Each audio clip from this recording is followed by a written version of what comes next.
A gente vê prédios e mais prédios subindo por todo lado, né? A construção civil, sem dúvida, levanta as nossas cidades.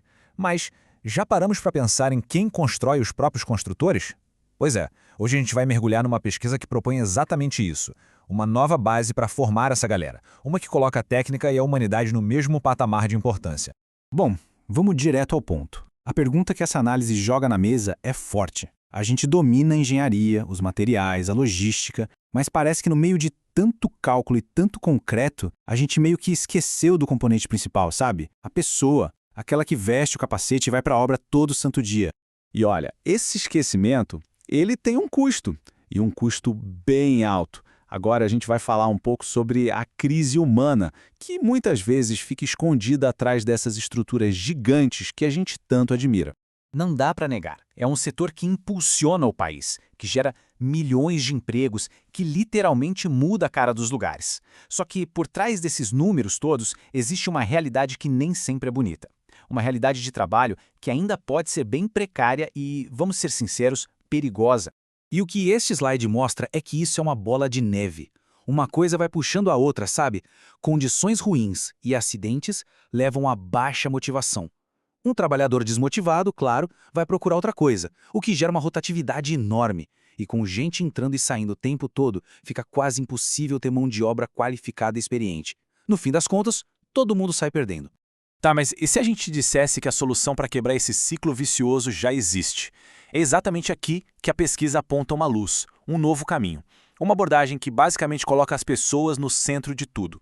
Então conheçam o PHC, Programas de Humanização na Construção. E não, isso não é só um termo bonito para apresentação, tá? A gente está falando de um conjunto de ações bem concretas, pensadas para fazer o ambiente de trabalho ser mais seguro, mais saudável e, por consequência, muito mais produtivo. E qual é a base e o alicerce do PHC? É outro conceito-chave, a QVT, ou Qualidade de Vida no Trabalho. Pensa nela como a fundação de um prédio mesmo. A ideia é simples, mas super poderosa. Um profissional que se sente seguro, que é reconhecido e que consegue equilibrar a vida pessoal e o trabalho, ele não é só um profissional mais feliz, ele é mais engajado, mais cuidadoso, mais eficiente. Certo. Se a solução parece tão clara, tão lógica, por que ela ainda não é o padrão na indústria? Pois é, a pesquisa foi fundo para encontrar a raiz do problema e achou onde tudo deveria começar, na formação, na sala de aula. O que os pesquisadores fizeram foi simples. Eles foram analisar os currículos dos cursos técnicos da área, e o que eles descobriram foi uma desconexão gigantesca entre o que se promete no papel e o que realmente é ensinado no dia a dia.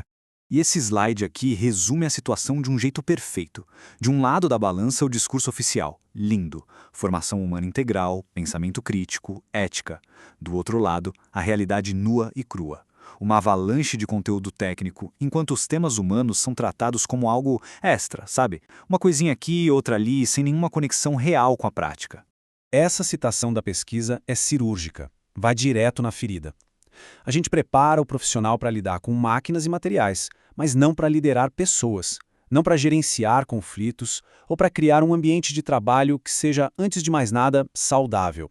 Tudo bem, o problema ficou claro. Mas e aí? O que se ganha de verdade com isso? Vamos dar uma olhada nos benefícios, porque fechar essa lacuna na educação não é só uma questão de fazer a coisa certa. É também uma decisão de negócio muito, mas muito inteligente. Esse diagrama aqui é perfeito para a gente sacar o impacto disso. É como se fosse uma escada. A base de tudo é garantir o básico, o óbvio. Segurança, um ambiente saudável, equipamento adequado. Depois, a gente sobe para os degraus do respeito, do trabalho em equipe. Lá no topo, a gente chega no orgulho de pertencer, de fazer parte de algo grande. É aí que a motivação explode de verdade. E os resultados? Bom, eles são bem concretos. As empresas que investem em gente veem os acidentes despencarem. A comunicação flui melhor, o trabalho em equipe melhora e a produtividade aumenta. No fim do dia, isso cria uma indústria onde os melhores talentos querem trabalhar, o que combate diretamente aquela escassez de mão de obra que a gente falou lá no começo. Certo, o diagnóstico está claro, os benefícios são gigantes. Mas a pergunta de $1 milhão é: como a gente tira isso do papel? Como faz acontecer? A ótima notícia é que a pesquisa não aponta só o problema, ela entrega um plano de ação detalhado. O ponto principal aqui é que não se trata de uma mudança vaga, de uma ideia jogada ao vento. É um plano estruturado, passo a passo. Começa lá na raiz, revendo os currículos para juntar o técnico com o humano. Depois, capacita quem ensina. Aí cria projetos que simulem a vida real e fortalece a ponte com as empresas. E claro, o último passo é medir tudo para ter certeza de que a mudança está dando resultado de verdade. E o destino final dessa jornada toda é esse novo modelo, a formação técnica humanizada. Um jeito de formar profissionais onde saber calcular uma estrutura é tão importante quanto saber liderar uma equipe com empatia. Um mundo onde eficiência e humanidade não são coisas opostas, mas sim parceiras inseparáveis.